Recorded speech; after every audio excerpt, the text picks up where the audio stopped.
Hey guys, so you just got to listen to a super awesome story called Firefly Mountain. I hope you enjoyed it. I haven't written my sentence yet. If you haven't written yours, you can go ahead and write it with me. So I'm going to title my journal today, Mentor Sentence. And I cannot believe it, but it is already the 14th. We are halfway through September almost. It's crazy, it's flying by. All right, so here's our sentence. An orange ball of a sun. I'm going to skip some lines so I can write on my thing. Dipped down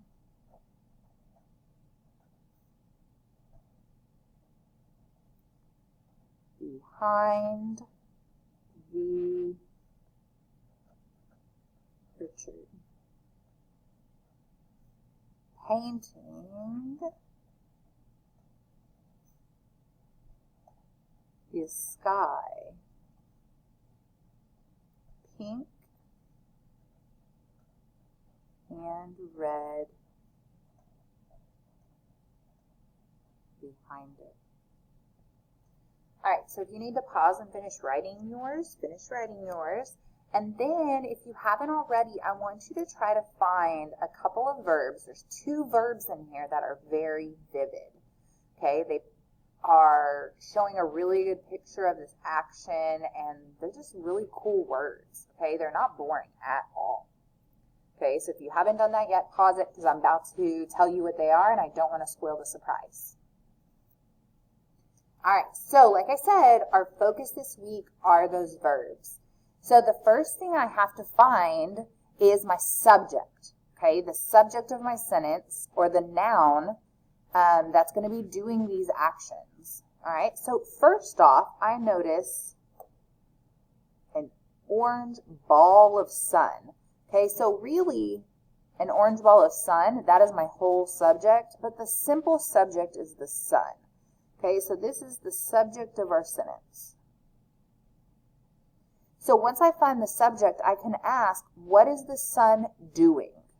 Okay, what is the sun doing? Well, the sun dipped and the sun is painting. Both of these are our vivid verbs. Okay, these are not boring words at all.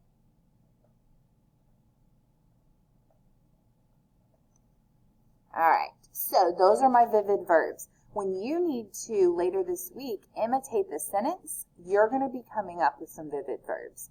We're also in writing, we're going to start writing something called a personal narrative, which is a story about something that's happened to you. And being able to use vivid verbs allows you to show the reader about the thing that happened instead of just telling them. Okay, there's a lot more description to these verbs.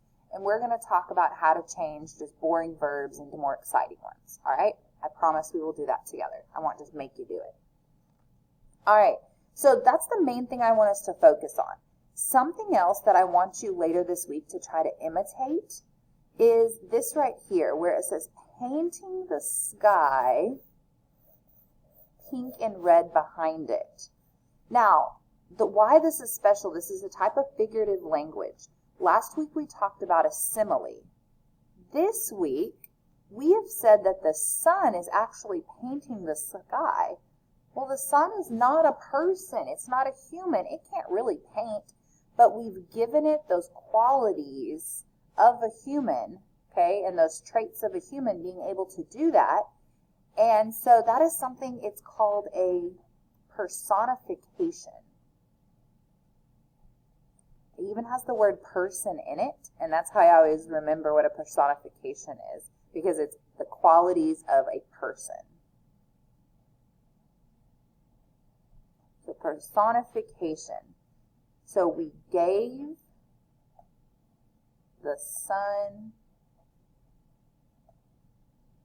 human qualities by saying that the sun could paint. That sun is not going to pick up a paintbrush, I promise. But we can still imagine when it dipped down how the sky, it just looked like a painting. It was beautiful, the pink and the reds. And we've all seen that. I know you have. You've been up that early in the morning to see it. Okay, so that is called a personification. That's a type of figurative language. I need to start us a poster. We're learning a lot of different ones. We've done hyperbole, the exaggeration. We did a simile where you compare with like or as, and now we've done personification. That's 3 different types of figurative language. That's impressive.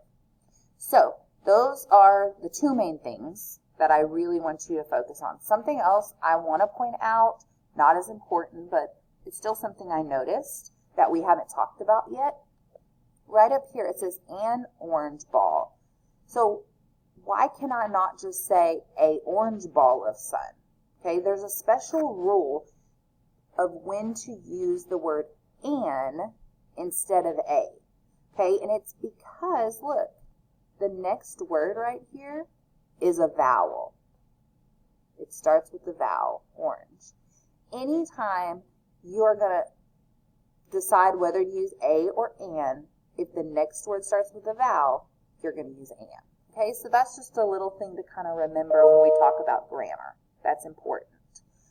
All right, so that's all we have today, just kind of some things we noticed. So if you did not pick out those vivid verbs, I want you to label those. And I also want you to write this about a personification, because you're going to need that later this week.